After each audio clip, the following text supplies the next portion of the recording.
Entre Mbappé et Enrique, le divorce est-il acté?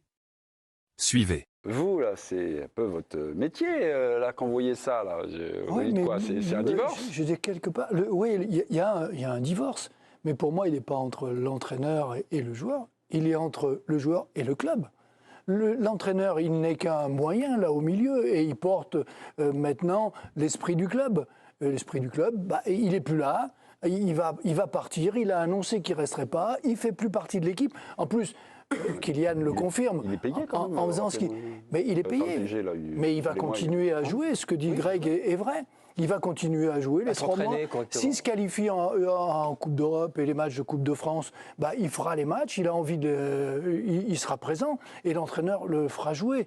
Je ne vois pas Luis Enrique ne pas le mettre dans le match de contre la Real. Contre la Real. Je veux dire, mais non, parce que là il joue quelque chose. Son équipe joue quelque chose, le club joue quelque chose, donc il va utiliser ses meilleurs joueurs. Le reste, il peut toujours dire que Barcola, il est meilleur qu'Mbappé s'il veut. Voilà. Ou Colomboigny, il est meilleur. En le sortant à la mi-temps.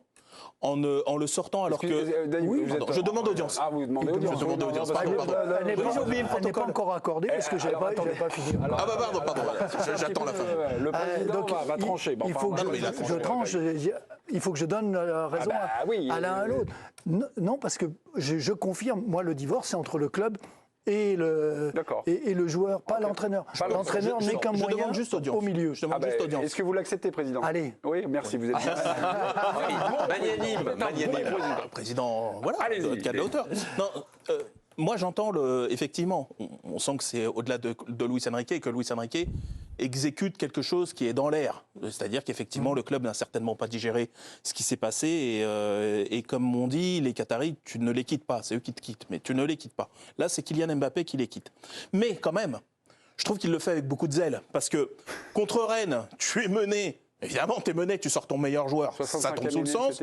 La mi-temps d'un match où tu te fais quand même bien marcher dessus par Monaco qui trouve le moyen de ne pas marquer, mais quand même tu te fais marcher dessus. Tu sors Kylian Mbappé. Tel autre match, tu le laisses sur le... le premier de la série. Voilà, exactement. Alors que quelques semaines plus tôt, si tu veux, contre Revel, tu le mets 90 minutes. Contre Orléans, tu le mets 90 minutes en disant, quand Kylian Mbappé veut jouer, comme avec le staff, on est obligé de le laisser. Brest, ça se mêle contre Brassier, enfin la semelle de Brassier en coupe. Oui. Il sort pas. Il sort pas. Non, mais là, à une semaine de la non, mais j'entends ce que dit Dave, mais la différence, c'est qu'ils sont champions de France. Donc il a une latitude sur ces matchs-là. Il a une latitude sur les matchs de Ligue 1. Et il va l'utiliser au maximum qu'il peut. Effectivement, il y a un côté provocation. Ah bah bien sûr. Mais Mbappé va répondre non et c'est pour ça qu'il n'y aura pas de divorce. Alerte générale, on a les premiers mots de Luis Enrique qui vient d'arriver en conférence de presse. La question lui a été posée, à mon avis, sur son coaching. Si c'est sur un corner, c'est non. Giovanni Castaldi est aux manettes. On y va, les petits Luis Enrique. Bonsoir coach. Voilà. Giovanni Castaldi, la chaîne L'Équipe. Vous avez pris la décision de sortir Kylian Mbappé à la mi-temps. Est-ce que c'était un choix par précaution, parce qu'on a vu qu'il avait pris un contact avec Maripane, ou c'était un choix tactique pour vous? Merci. On connaît, c'est un super compétiteur. Donc là, il y a une sorte de boule au ventre. C'est pas n'importe où il était sorti à la mi-temps. C'est à Monaco. C'est son club. Il n'a pas fait que ça. Il n'a pas fait que ça. Lui a répondu à la provocation de Luis Enrique par une petite provocation quand même. C'est-à-dire qu'il s'est rebiffé. C'est-à-dire qu'ils se l'air de rien, ils sont quand même en train de jouer à un jeu où tu sens que s'il y en a un qui dérape, c'est quand même un fil. Pardon, je trouve que c'est un chemin étroit. Mais c'est pas bon pour le club lui-même, attention. Ça va mener où ça? Ça peut venir, ça peut mal se passer. Le train peut dérailler. Le train peut dérailler. Le train peut dérailler, attention. Parce qu'ils sont tous à se chauffer, parce que c'est un peu ça que ça veut dire. Normalement, dérailler, ça veut dire quoi? Il va se passer quoi? Je veux dire, imaginons, ils passent en Coupe d'Europe, ils ont le tour après, ils se font virer le tour après. Ça sera au mois de mars. Moi, je peux vous dire. Il y aura la Coupe de France encore là qui traînera s'ils ne se font pas battre par il suffit qu'il prenne son téléphone, qu'il appelle n'importe quel journaliste, il peut faire exploser le bordel. Mais demain, mais il va dire quoi? Il va dire quoi? On ne parle plus de sport. Non. Et tu vas l'écouter, toi? Il va dire quoi? Il a annoncé qu'il n'était plus au club l'année prochaine. Il y a encore 3 mois. Il est géré maintenant comme les autres. Je veux dire, il n'est plus considéré, ce que tu disais tout à l'heure, comme le projet du club, c'est plus lui. C'est Enrique qui monte le projet du club. Oui, mais on lui fait payer un truc. On lui fait rien payer du tout. Je suis pas d'accord. Mais Enrique, le projet... C'est le jeu. Maintenant, c'est le jeu. Raymond, Tant qu'ils joueront quelque chose. Là, on est sur une vexation. C'est la réalité. C'est pas le jeu. Non, Raymond, j'ai juste une question. C'est aussi un jeu dangereux de sortir Kylian Mbappé pour gagner des matchs. Enfin, je sais pas. Ça n'a pas de sens. Ils ont 10 points d'avance en championnat. Ouais, 11. Ouais. Oui, mais voilà, oui, je veux mais dire, s'ils perdent ce soir à Monaco, je dis pas, c'est un échec absolu, évidemment qu'on peut perdre à Monaco, mais ils n'empêchent accumuler. Mais accumulons des défaites jusqu'à la fin de saison, et en étant champion évidemment, mais sur une mauvaise dynamique, et élimination en quart de finale. J'ose pas imaginer contre Real Sociedad. Mais imaginons le tour d'après. Quart de finale, mais même Enrique, qui est en train de nous parler de la saison prochaine, j'aimerais bien savoir comment il sera en fin de saison lui-même. Moi, mon constat, il nous parle de la saison prochaine, mais la saison prochaine. Est-ce qu'il est sur diète ? Non, est-ce qu'elle a déjà commencé là ? En fait, là. Non, mais c'est fou de dire ça. Non, mais vous il semblerait que la saison prochaine ait commencé maintenant. Non, mais alors, tout à l'heure, vous parliez de est-ce qu'on a déjà vu ça dans l'attitude de Mbappé ? Je n'ai jamais entendu un entraîneur au mois de février, puisque ça a commencé cette petite musique en février. En février, dire je prépare la saison prochaine alors que tu es encore présent sur tous les tableaux. Et oser dire, je n'ai jamais vu ça en conf de presse, et oser dire, ça, moi je trouve que c'est un des trucs les plus choquants, oser dire en conf de presse, juste avant ce match-là. Attendez, on l'a. Mon équipe sera meilleure. Lis dans tes pensées. Tactiquement, on l'a, c'était hier. Écoutez-le. Je suis convaincu que nous aurons une équipe encore bien meilleure la saison prochaine que celle de cette saison. Je n'ai aucun doute là-dessus, sur tous les points de vue. En défense, en attaque, physiquement, techniquement et tactiquement, je n'ai aucun doute là-dessus. Qu'est-ce qui passe pas, Hervé ? Ah non, là c'est génial. Vous êtes en train de dire à votre équipe, à vos joueurs actuellement, les gars, vous êtes un peu minables, vous êtes bien gentils, mais l'année prochaine, l'équipe qu'on aura, ça va être autre chose. Ça, c'est le message, ça ? Non. C'est ce que tu peux entendre. Parce que c'est en deux parties.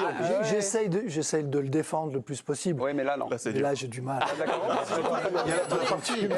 Un point Penaud, 0. Savez-vous que fin 2023, là, même à l'automne 23, la première partie du truc, c'est déjà. Vous allez voir, on n'est pas terrible là.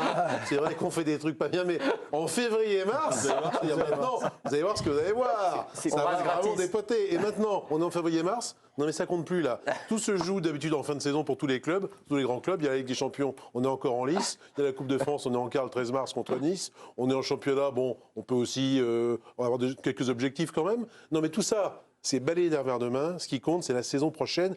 Que j'entraînerai peut-être même plus, parce que si je continue à faire n'importe quoi, ce sera peut-être même plus l'équipe. Ça sera pas moi. Greg Schneider, sans ironie. Sans ironie aucune, cette phrase, elle est exprès pour Mbappé. Vous pouvez le prendre à l'envers, à l'endroit. Elle est exprès pour Mbappé. Elle est que pour lui. Excusez-moi, mais hier, Damien Degore, qui a suivi la conférence de presse qui suit, lui était un peu perdu. Il dit j'ai du mal à lire. Non, mais si. J'ai du mal à lire. En fait, il a compris ce que ses employeurs voulaient de lui. Mais c'est pour on perd notre meilleur joueur, mais on sera plus fort sans lui. À la mi-temps là, c'est pour Mbappé. C'est une patate que tu lui mets. Le faire sortir contre Nantes à 65 contre c'est pour Mbappé. Honnêtement, il se le farcit toutes les semaines. De passage tous les lundis soirs. C'est son créneau, c'est dans son contrat. Yvan Lemay nous répète depuis déjà quelques semaines, depuis l'annonce du départ de Kylian Mbappé à Nasser Al-Khelaifi, il a fait une erreur en annonçant son départ. Trop tôt, ouais. Je ne sais pas, mais est-ce qu'il a fait une erreur ? Alors on était un peu partagé au moment où il l'a annoncé. Et finalement, quelques semaines après, est-ce qu'on est en train de commenter ce soir ? Est-ce que c'était donc une erreur ? Alors, ce qui est terrible, parce que je l'ai entendu effectivement. Bah oui, vous regardez les émissions. Exactement. Je ne rate rien. Je l'ai même revu. Non, mais ce que je veux dire, qu'on peut entendre cette hypothèse et la suite du feuilleton a l'air de effectivement donner plutôt raison à Yvan. Mais maintenant, s'il l'avait pas dit et qu'il avait laissé ce feuilleton aller jusqu'au bout et que de toute façon, sa volonté était de partir. Et que en mai, ou fin mai, ou début juin, ils disent je ne prolonge pas, je quitte le club pour aller là où il ira, c'est-à-dire vraisemblablement au Real Madrid. On lui serait tous tombés dessus en disant t'as pas annoncé au club pour qu'il puisse se retourner, se préparer, tu leur as fait croire que l'hypothèse que tu puisses rester existait. Ce que vous êtes en train de dire, c'est des reproches qui auraient pu être faits. Oui. Moi, ma question, c'était... pour sa gestion à lui. Il donne sa décision et il peut imaginer que le club pour qui il a été irréprochable pendant 7 ans, il peut imaginer que le club va le traiter comme ça. Pour Yvan Lemay, qui nous expliquait, il dit finalement quand tu pars, t'as pas besoin de l'annoncer. Oui, mais t'as pas besoin de l'annoncer. Je sais pourquoi il l'a fait. Non, mais là la différence quand même, c'est qu'il y a eu une vraie discussion avec Nasser Al-Khelaifi. C'est ça, c'est que ça avait été décidé. C'est Kylian Mbappé qui a provoqué la discussion parce qu'il voulait l'avoir bien avant. Et qu'est-ce qu'il préconisait, Yvan ? Il n'a pas annoncé à Nasser. Yvan, on n'annonce rien du tout de toute façon en creux. En creux, les gens vont comprendre. Là-dessus, lui annonce, La formule, c'était partir discrètement. Partir discrètement. Pas Non, partir, on va dire, par le haut, nettement. Justement, c'est un peu. discrètement. C'est un peu. Oui, je comprends. Non, mais c'est justement. Habilement. Oui, mais ça Non, mais c'est justement toute sa stratégie est là en fait. C'est-à-dire que lui a essayé de faire. Si c'est pour finir à faire des selfies avec les supporters de Monaco, super. Bah, moi, je mais là, c'est pas très payant, je peux vous expliquer pourquoi il a fait ça après si ça. Ouais, si non, ça- non. si vous Vas-y, voulez pas. dis-nous. Il aime les selfies. Non, le truc c'est qu'il voulait pas que ce soit un espèce de psychodrame comme ça a été à chaque fois. Il voulait pas que ce soit brutal, qu'il y ait un suspense. Qu'il y ait Non, alors qu'est-ce qu'il a Greg, fait là, on est dedans. Non, mais je vais essayer de finir. Oui, bah si oui, c'est possible. essayez de commencer. Il a essayé petit. Non mais. Allez-y. Vas-y. Non, vas-y. Parce que là, en plus, c'était bien parti. Ça a l'air bien. Donc il a essayé C'est vachement d'installer, intéressant. pour qu'il n'y ait pas de psychodrame, il a essayé d'installer cette idée petit à petit. On appelle ça la mitridasisation, si vous voulez savoir. Mitridasisation.